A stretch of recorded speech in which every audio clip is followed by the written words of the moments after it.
Good evening, everyone. I'm Jay Dixon, midday host at Classics 1079 here in Philadelphia, and welcome to our virtual panel discussion on mental health with the City of Philadelphia's Department of Behavioral Health and Disability Services. And gonna share some very important information today, and you'll also have an opportunity to submit your comments and questions in the chat box on your screen. And we're gonna try to answer as many questions as possible and share as much information as possible during today's panel discussion. Now, May is Mental Health Awareness Month, and all month, Radio One has partnered with the City of Philadelphia, Department of Behavioral Health and Intellectual Disability Services to help spread the word about all the services and support here in Philadelphia that's free to our people here in Philadelphia.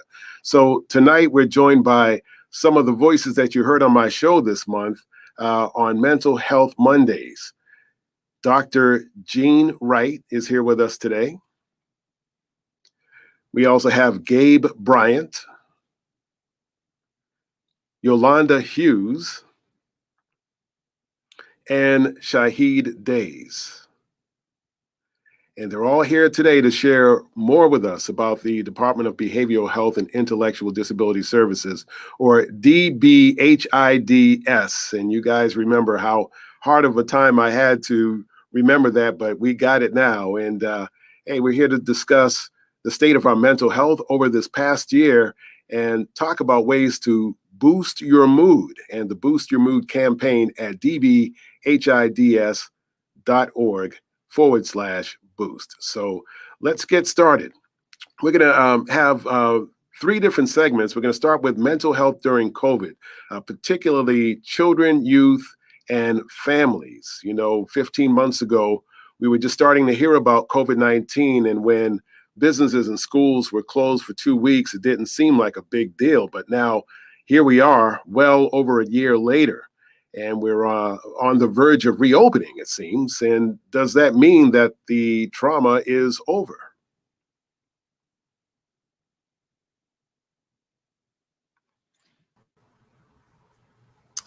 Hi, this is Yolanda. I would say that the trauma is not over. During COVID, I run a program called the Network of Neighbors, and we were extremely busy. In the past, we supported lots of children, but I would say in addition to supporting children, we also supported a lot of schools. So teachers, we supported organizations who are really having difficulty with this pandemic. Being in the home, being with your family 24/7, doing virtual schooling, in addition to the violence that was happening in our city. So when you take all of those things and you continue to pile them on top of each other, it just escalated the trauma that people were experiencing. So now, as we continue to go back and we start to go back, it should really be a slow pace. I'm encouraging organizations to have conversations with their staff regarding how can we go back at a slow pace, because you can't just move forward from staying in the home to going back outside. People continue to not feel comfortable. People continue to have trauma. People have had several losses during this time, so they don't necessarily feel safe and comfortable doing those things. Yeah, we know that children have missed out on an entire school year, and parents and guardians are still trying to juggle things like returning to work, homeschooling, searching for a job. It was just so much. And what are some of the things that you can share with us as far as how people can deal with these multiple layers of problems that are coming their way in such a short amount of time? I think one of the things that we tend to forget about, I always call this conversation like back to basics, right? Because sometimes we make assumptions, but we never ask the question, like, what would be helpful for you? What makes you feel safe during this process? What type of supports do you have? What's been helpful for you during this time? Even though I work for DBHIDS and we have lots of programs and ways to support people, one of the things I think that's really powerful is what are people's own natural supports that they have. Mm. And I think when we are impacted by trauma, we forget about those things that were helpful for us. So, for example, if it's prayer and meditation every single morning before I do anything, when we're impacted by trauma, sometimes we forget to do that. And we forget that that was helpful because all we can focus on is the trauma, right? Sometimes it's taking a walk. Sometimes it's calling a friend. When we've had our group discussions, people will say things such as, you know what? When I ended my day, I would listen to music and that calmed me and it settled me. But I haven't been listening to music because I forgot that it was helpful. I think people have also been watching TV and their TV changed. So before, people may have been watching the intense dramas on TV, but now people are saying, I want to watch a comedy, something that has no plot, something that makes me laugh. Because one thing, laughter relaxes and heals the body. Something as simple as laughter. So I'm always encouraging people, what is that stupid movie or TV show or whatever is on YouTube, TikTok, whatever, that just makes you laugh? And that's just something very practical that people can do. Yeah, I can definitely relate to that, especially being in media. We have to obviously follow the news, and it just became draining at some point seeing that coronavirus emoji on the news with the numbers and the data every day as far as the number of people who are infected and the death toll here in the Philadelphia area and nationwide. And at some point, I had conversations with friends and family who were stating the same thing. I have to protect my spirit, they would say, and just be mindful of how much negative information that I'm putting in my soul. Mm-hmm. Yeah, it's true. Placing limits on the news for myself. I don't watch the news every day. I can't. It's just too much. So I think it's finding joy and finding those practical things that are helpful for you, and having those conversations. Right. Now, I also know that parents, children, guardians were not the only ones who felt the impact this year. Is that correct? Oh, that's correct.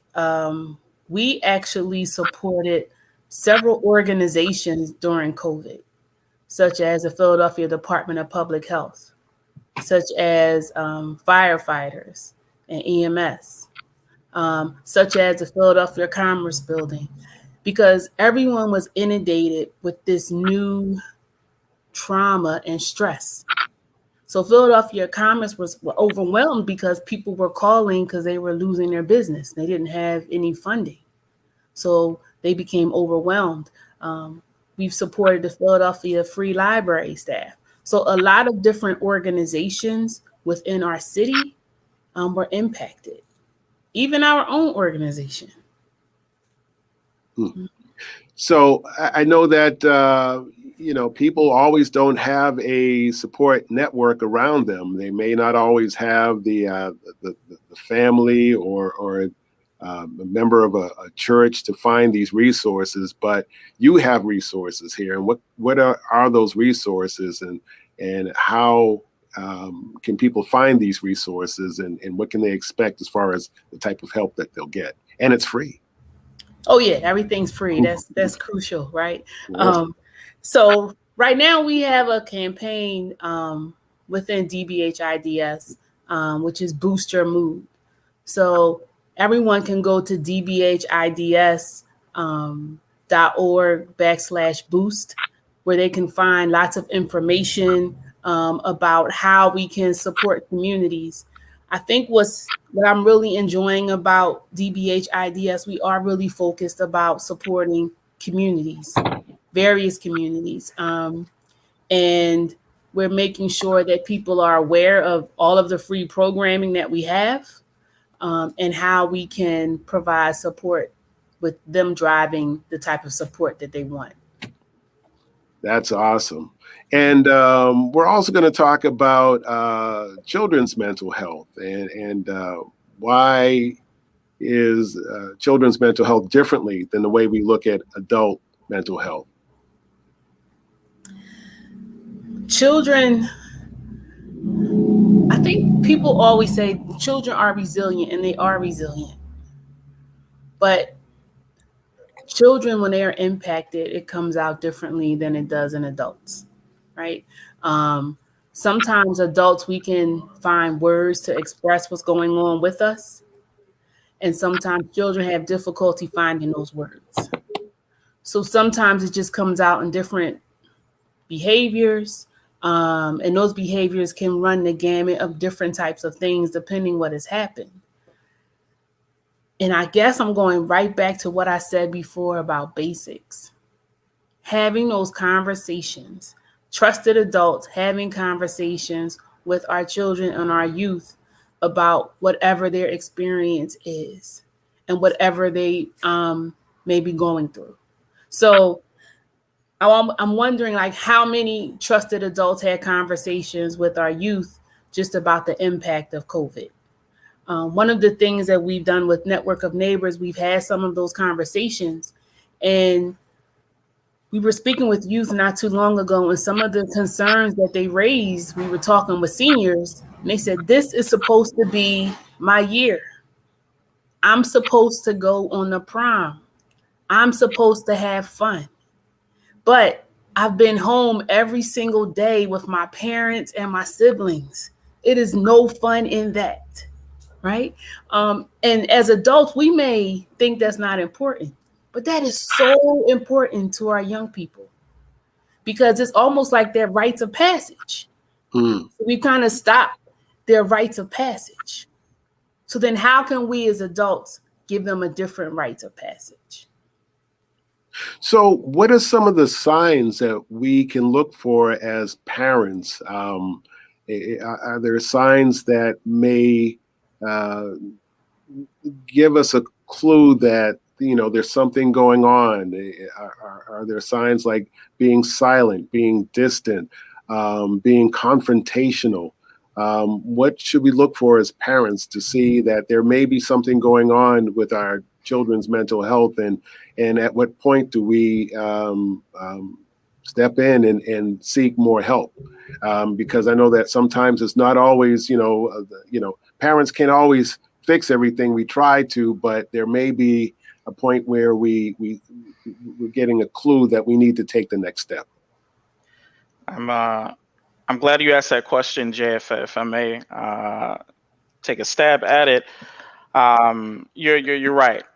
Besides listening and validating our child's feelings, and maybe doing what we know is their faves or what brings them their light. What happens if there's still something that we feel is going on, and we want to reach them. We want to figure out how to help them, or we want them to think more of like, hey, how can they take care of themselves and their own mentality? Some of the things that we can think of outside of just the normal angst that folks are going to experience as a result of COVID, the civil unrest, things we want to be mindful of, changes in sleeping or eating habits.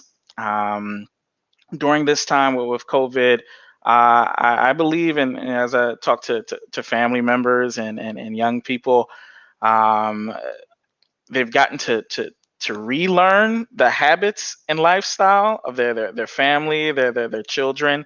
But as parents or caregivers, and we observe kind of like our children or those we take care of, take special attention into what they're if they've deviated from that routine. And the deviation from that routine is kind of like causing them to take let's say a dark turn or look to isolate themselves, or they're not looking healthy. Other things you can think of is defying authority, healthy authority, or skipping or acting out in virtual school, I'll say. Or I know some people have done the return home to school. Another thing to think about is changes obviously in school performance. There's some things that, again, you can almost anticipate that young people are going to go through as a result of switching to a lot of virtual learning, where it can feel like a lot of it is self-paced and they have to teach themselves, or they lean on our expertise and we're pulled in and we're like, I don't know this math anymore, or this thing or the other. Just being aware of how they're responding through all of these transitions. Um, Another would be loss of interest in friends and activities that they usually enjoy. I think that again, we want to be mindful that there are some activities and other things that the young people aren't going to want to engage in because of the fear of catching COVID. Especially, I would say, for those young people who I would say live with an elder in the home who may not have been vaccinated just yet, or upon a time that elder wasn't vaccinated, and that young person had to be very, very cognizant of what activities they engaged in, and how often they engaged with their grand or older relative.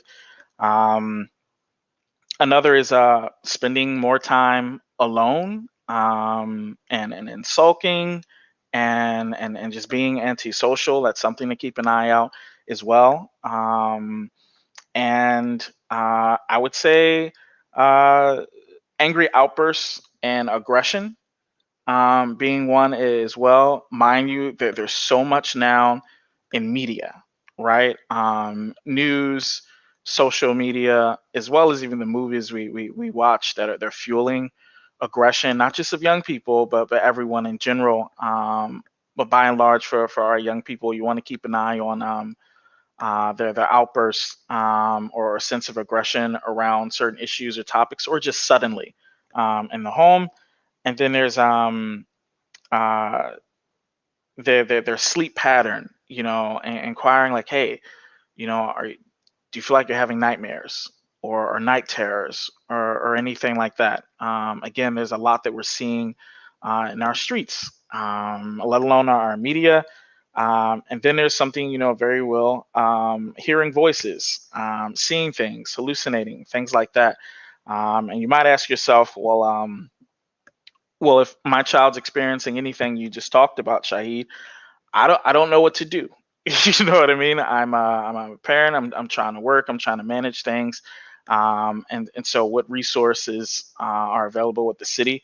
I will say continuously through COVID and anything else that's happened in the city, we still have our crisis line open. And I'll say that number just so that folks know that. So that's our mental health crisis line, 215-685-6440. That is 24/7. And then we have linkages to other mental health services through CBH, that folks can call in and find out, hey, what's near me? What agency or organization can help me, whether it's virtual, over the phone, or in person. And that number is 888-545-2600. Again, that's 888-545-2600. That's CBH, and it's available 24/7. Another, more specifically to, let's say, trauma-related mental health challenges that young people may be facing off with, and families are trying to figure out how to get support for. We have our PACS provider network. PACS is Philadelphia Alliance for Child Traumatic Services, for children who need treatment, again, for trauma-related mental health issues and challenges. There's a website here I'd like to share, and that's Philadelphia PACS, PACTS.org. Again, that's PhiladelphiaPACS.org, that folks could log on to and begin to find resources about helping their child who might be experiencing trauma. One, as a result of the transitions that they're facing with COVID, violence that's happening in the community, violence and abuse that may be happening in the home. It was said earlier that we've had to spend so much time at home, right? And we we can't be naive to the idea that not everyone's home feels welcoming a lot of times, and that school was a safe haven in that way. And so our city's very cognizant of that. And other things that I could think of to be on the lookout for is general stuff pertaining to young people wanting to help other young people. Um, and so a lot of times, we focus on our child and challenges that they're facing. And a lot of times we never give our children credit in thinking that they want to help other children.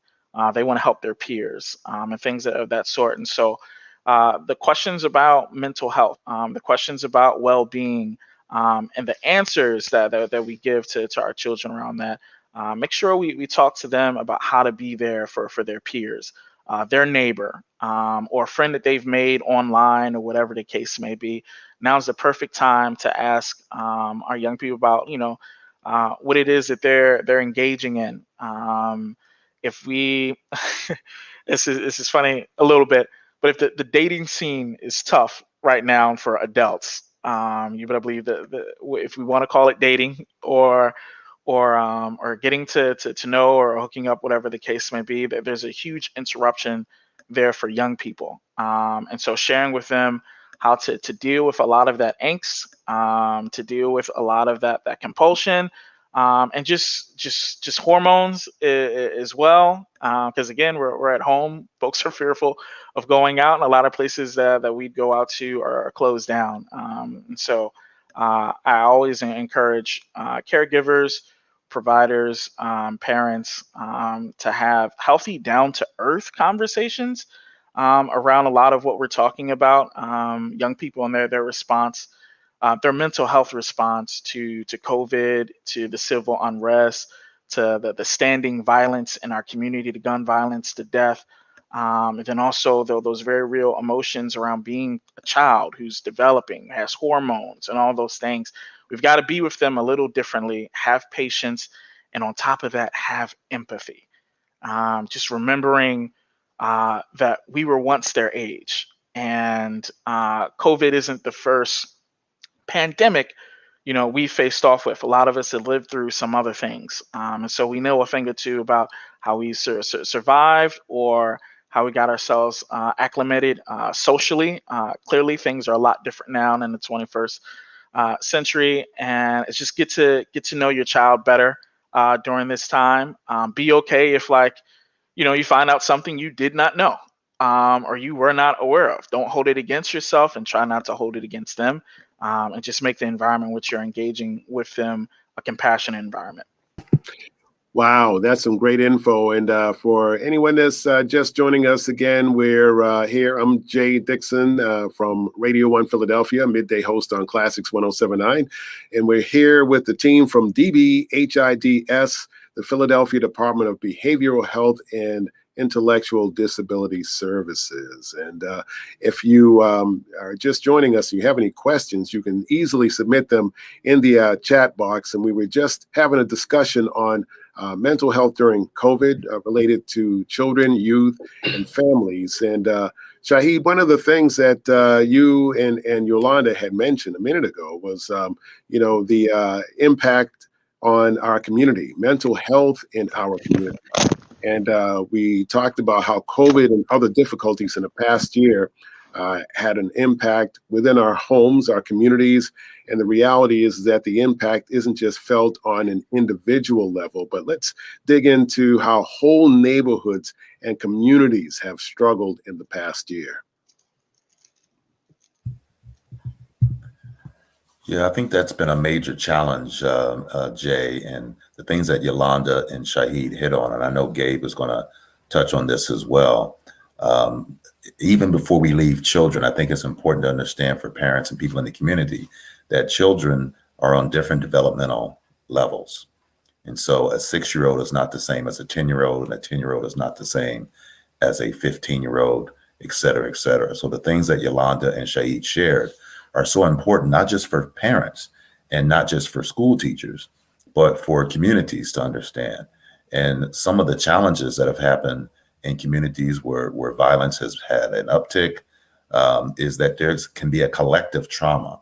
There can be a collective feeling of things just aren't going well for us. And so when people talked about, and people asked the question, why what happened with George Floyd and others that we could name, why did it have such an impact, not just in Minnesota, but in Philadelphia and across the nation? It's because the community saw those individuals that were harmed or that lost their life as that could have been me. That could have been my son. That looks like my brother. That's someone that could be my grandchild. And so that collective trauma that you hit on, Jay, is really so important when you understand how communities sort of have a culture, even though it may be mixed culture. We have Black and brown communities obviously have been a focus in terms of what's been going on in terms of violence, but also with the pandemic, and the Asian community has felt the brunt of that as well. So communities all across Philadelphia and across the nation have been impacted, not just by COVID, not just by the sheltering in place, not just by losing in their mind the opportunity or the access. And now, as Yolanda pointed out, now it's opening up again, and the temptation is to run wild and then run free. And I've seen people do that. Some people are misquoting Dr. Fauci in terms of whether to wear a mask or not, and all that. All that adds to trauma. And going into stores and people, I see people looking at each other like, okay, you don't have a mask on. Were you vaccinated and all that? So these are things that impact communities, not just individuals. And so when you unpack what Shahid has said and what Yolanda has said, and you kind of put it together and say, how does an uptick in violence impact communities? How does sheltering in place for almost 14 months impact communities? Yes, we focus on individuals, but understand those individuals make up entire communities. They make up the faith community. They make up the communities where people, as Yolanda pointed out, may have lost businesses. And so, my favorite coffee shop is no longer there. What happened? Now I'm out and about. That ice cream store is no longer there. That's community trauma. That it seems that maybe it impacted an individual, and it did. But those individuals are part of a community, and people know them, and people supported them. And so that collective feeling of loss is what I hear Shahid and Yolanda talking about. And Gabe, I know you know a lot about this. You work so much in the community, and just interested in your take on that. But that's what I think of community trauma, and what we're trying to do here tonight and make people aware. What are your thoughts about that? Yeah, I appreciate that, Dr. Wright, and I appreciate everything that Yolanda and Shahid and everybody's offering here this evening. My first thought is that when it comes to these conversations, which obviously are so pivotal and critical, please understand that what might be a safe time and space for you may not be a safe time or space for the person that you're trying to receive information from, particularly with young people. So you might say, okay, once the young person gets home from his job at Wendy's or at the gallery or wherever, what's going on? How are you feeling? That young person might say, talk about it later. That person might not be blowing you off. That person might actually feel better later to talk to you about this, right? Just like adults, sometimes we're morning people. Some of us are evening people. Some of us can work out in the morning, some midday at lunch, some at night. In the same way also do we offer our best safe space to express ourselves, right? And that should be honored and valued. Oftentimes, you might call somebody midday as your midday check-in. That might be the best time that somebody can receive your questions and receive your inquiry and offer their most transparent, honest, piece of themselves, right? It could be first thing in the morning. It could be over breakfast, or it could be right before bedtime. And so begin to look at those patterns of behavior also in the household and even just with your loved ones. Pay close attention to that, because again, they may not be blowing you off necessarily. They might just need a different time that works best for them. I'll close with this also. Considering all the homicides and the violence and so much of the loss and grief, that as a community we've had to deal with, from deaths to COVID, deaths to other health-related issues, and not being able to have a service. I mean, we've spoken to countless families who were not able to have a going away service in the way that they wanted. And when it comes to our men and boys of color, which is the work that I do for our department, that's been critical, because for many of them, even particularly those who we've lost to homicide, they wound up being little sentences in the news, right? So-and-so was killed on the north side of so-and-so 100 block. And today's weather is this, right? Yeah. Picture that, right? Imagine that. And we've all been seeing and hearing this, to the point earlier about the news, for a long time. And it's nobody's fault, but I think what it tells us is that we need to probably do a better job figuring out what things can we do to provide more supportive mechanisms and resources that can fit and support the holistic human and the holistic person in the holistic Philadelphian. And Gabe, you reminded me of a conversation that we had on the show when we did the interview on Classics 1079 about sometimes people don't know when they are biting off more than they can chew. They're trying to take on too many problems, or they're trying to help others or help a situation when their own situation isn't quite there. Maybe let's have a discussion real quick about, when should we start to know that within ourselves that we need to take a step back and exhale before we start to try to move forward and keep piling things on ourselves that we don't realize sometimes it becomes too much. I would like to offer something that I mentioned with some young people recently. And I said, I want you to, in the morning when you wake up and before you go to bed at night, I want you to say to yourself, or think about to yourself, my mental health and my physical health are important to me. Just as a affirmation, my mental health and my physical health are important to me. And the key part of that sentence is the and, because for too many of us, we deal with our physical health to a certain extent, right?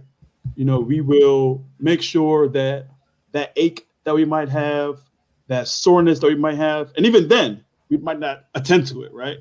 Particularly for men and boys. But I think that for all of us, sometimes our physical health is less of a stigma, just from a community society standpoint, right? But if you say to yourself, my mental health and my physical health are important to me, with the second part also being important, right? And obviously people have different levels of importance, what that means, right? And how that functions. How does importance function in one's life, in one's 24 hours that everybody all has? Then you're gonna do things, hopefully, and have behaviors that will support that affirmation. Whether that means the ideas that Shahid, offered, the ideas that Yolanda offered, the ideas that Dr. Wright offered. What am I eating every day, right? How are my thoughts on my commute to work? How are my thoughts in the Zoom meeting? What am I doing to feed some joy, even for just a moment during the course of a day, right? For the course of an hour, right? What am I doing to get some joy that brings some happiness for a moment? And I think also, to your question, just deeply about when to know when you're at a breaking point, stress, I think it's important to do like a self-check. One of the things that we offer is at our website, healthymindsphilly.org. People can get a checkup, right? And kind of just like tap in and see, how am I feeling right now? And how are those feelings and emotions possibly affecting or a sign of other things that maybe I'm not aware of, right?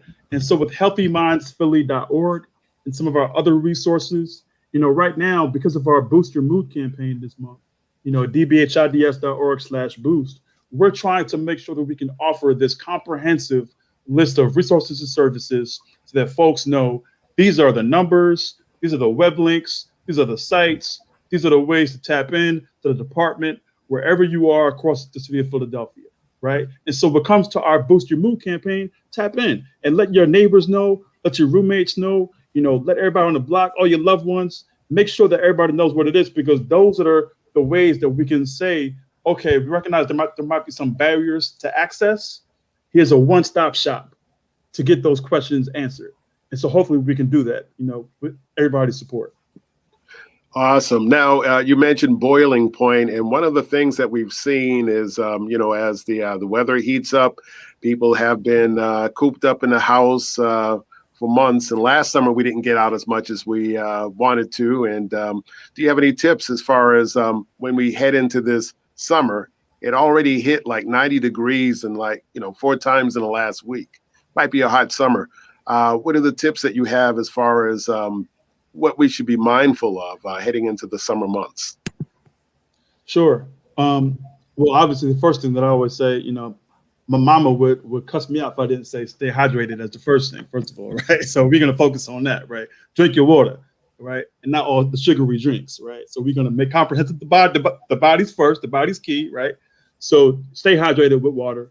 But on a serious note, I think that there's obviously, the challenge with a city like ours is that for some of us in some of our neighborhoods, the onset of warm weather brings a certain grip of tightness, because that also equates to higher homicides, higher crime rates, higher shootings, more gunshots in the evening, more gunshots in the daytime, right?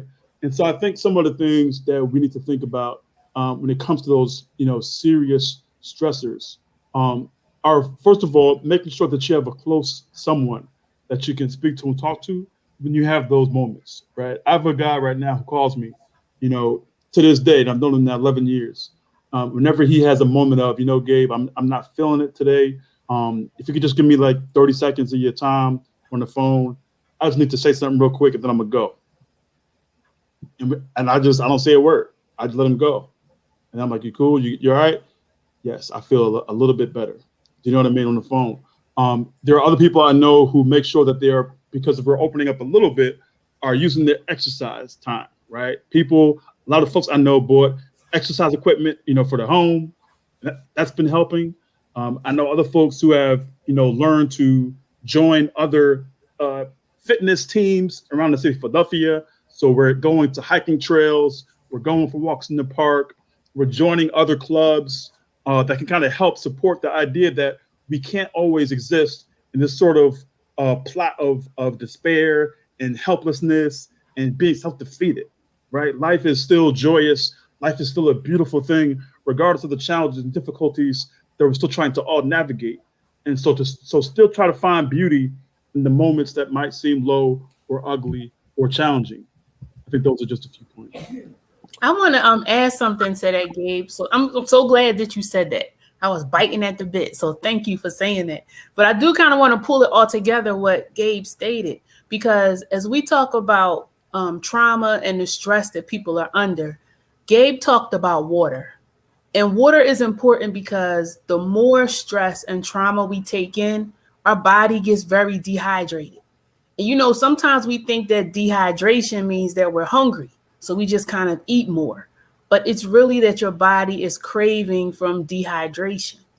And then he talked about exercise. So when we are under stress and impacted by trauma, our breathing becomes very labored. And you can think about when someone is very excited and they're just talking and talking and talking and they're not taking any breath because they haven't taken time to regulate their breathing. And sometimes we are so under stress, we actually hold our breath throughout the day and we start to have like pains in our chest and we think it's something else. But it's really that our breathing is labored because of all the stress and trauma we're taking in. And then he talked about someone who calls him, and I like to say that's your social support system. And that could be, going back to school, a noun, person, place, or thing. It doesn't always have to be a person. Maybe it's sitting outside. Maybe it's taking a walk around the neighborhood. Whatever it is that gives you that support, all of those things are really important. And I say that they are very practical things that we can do. And then I think Gabe talked about physical piece regarding how sometimes we take care of our physical body. But I do want to let people know that the body never lies, in the sense that when things are impacting us physically, emotionally, our body takes it on. Think about stress that you carry in your shoulders. Think about sometimes you have a pain that you just can't explain. It's most likely cause of stress or trauma or something that's going on with you. And even when we have these thoughts that we normally don't have, all indicators that we should probably, check in with ourselves. Yolanda, thanks for sharing that. And I never put the connection between stress and dehydration. Mm-hmm. That's really great to know. Again, for those who are just joining us, we're talking to the Philadelphia Department of Behavioral Health and Disability Services. A great team here sharing some very important information and services related to our mental health during Mental Health Awareness Month. We have Dr. Jean Wright, Gabe Bryant, Yolanda Hughes, and Shahid Days. And one of the, before we close, I mean, we have to talk about the events going over the last year. Yesterday was the 1-year anniversary of George Floyd's murder. And we're all familiar with the tragedy and the global protest that followed. And as part of Mental Health Awareness Month, DBHIDS, and in particular, the Engaging Males of Color Initiative, led by Gabe Bryant, helped develop and promote a movie to share the stories of people here in Philadelphia. And can you share with us that project? Yes, thank you, Jay. It truly was a labor of love. It was something that I will eternally thank our colleague Shahid Days for being a part of it. It's a film called We Breathe, We Live, Brotherly Love Protest Stories. And we curated and selected about 7 men of various ages, backgrounds, and experiences to share their personal narrative around the murder of George Floyd and subsequent summer of protests. What were you doing in those moments, right? We don't need to go deep into the politics of it all. How were you feeling? What were you doing? What was the temperature at the art museum on those steps, right? Those are the key questions, right? What do you most remember about 52nd Street? What do you remember about Malcolm X Park and being at those rallies? And what still sits with you, right?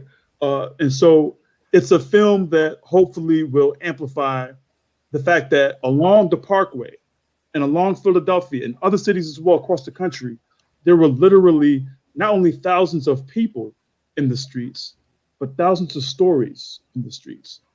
Stories that people will take with them their entire life. Stories of tragedy and stories of triumph. Stories of pain and stories of healing. And George Floyd and Breonna Taylor and Ahmaud Arbery become sort of markers in time for our ability to negotiate these questions and navigate these experiences in a healthy way. And so folks can access the film at www.dbhids.org/breathe. dbhids.org/breathe, BREATHE. And you'll be able to access the film, take a look at it. It's about an hour long. But more importantly, it tells us that not only should men's stories be amplified, but when men are vulnerable, when men are soft, they also should be valued as well. And I can also share a quick story. Over the past year, I've gotten quite a few people from Philadelphia, and one in particular, a lady that reached out to me on social media, and she wanted me to thank 2 gentlemen in her neighborhood who were there for her son who was dealing with depression. And it seemed like the father wasn't there as much, but these 2 gentlemen stepped up and was there for her and her son while all of this was going on over the last year.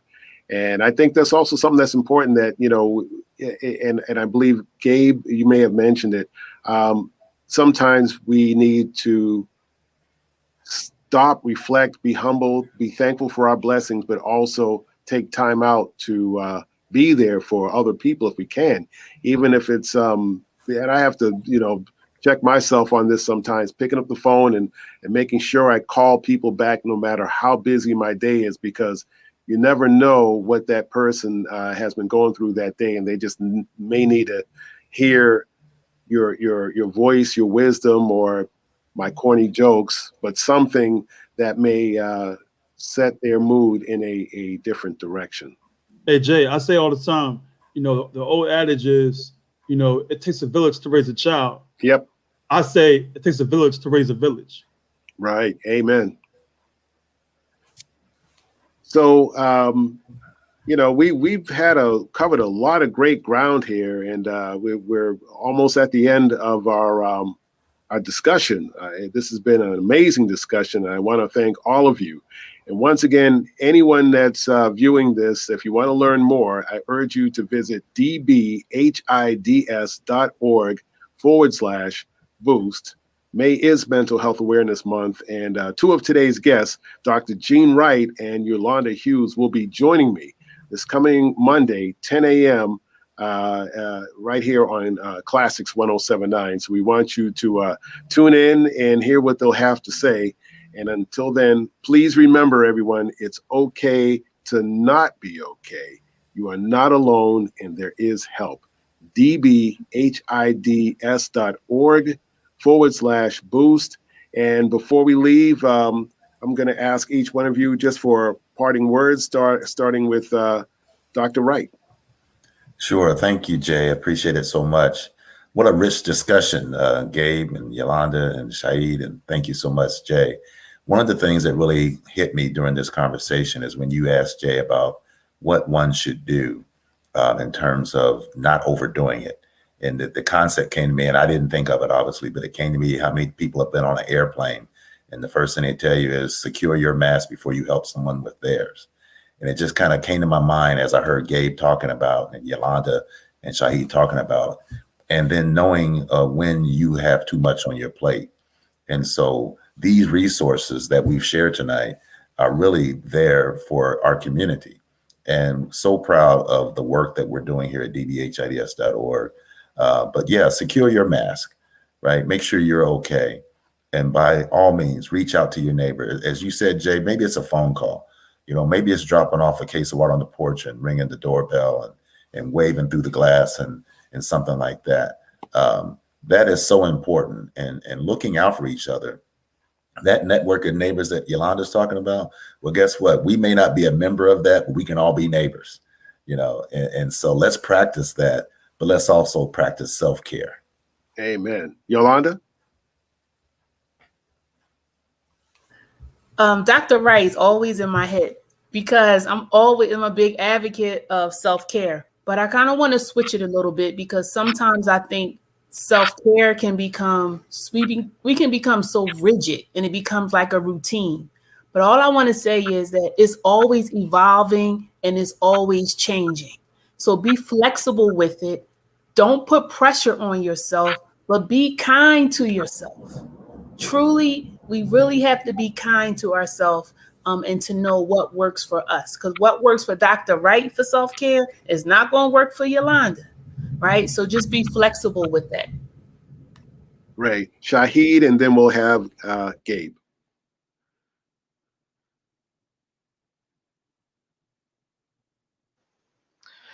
I echo everyone's sentiments. I encourage the young people and families I work with to always be kind to yourselves. Look after your elders, especially just all those who we find are vulnerable during these times, and be a bit slower to anger. Definitely, there's things to be mad about out here, and honestly, there isn't a lot of time or a lot of space we have to let go of a lot of those frustrations, angers that may indeed be valid. But let's not take them out on each other. Be aware of when frustrations are growing, and we may not feel like we have an outlet. It's okay to take a time out for yourself at that moment. And I know that sounds very like juvenile, almost like he suggested time out, but it's like you got to take time to yourself. the world isn't. The world isn't taking time for you. It is how it's going to be, and we're a part of this world, and it is what you make it when we can make it. And so for ourselves, let's make peace for our way, for our lifestyle, for ourselves. That's what I encourage. Great. Gabe? Yeah, I would just say, you know, check today's date, check the time. You made it.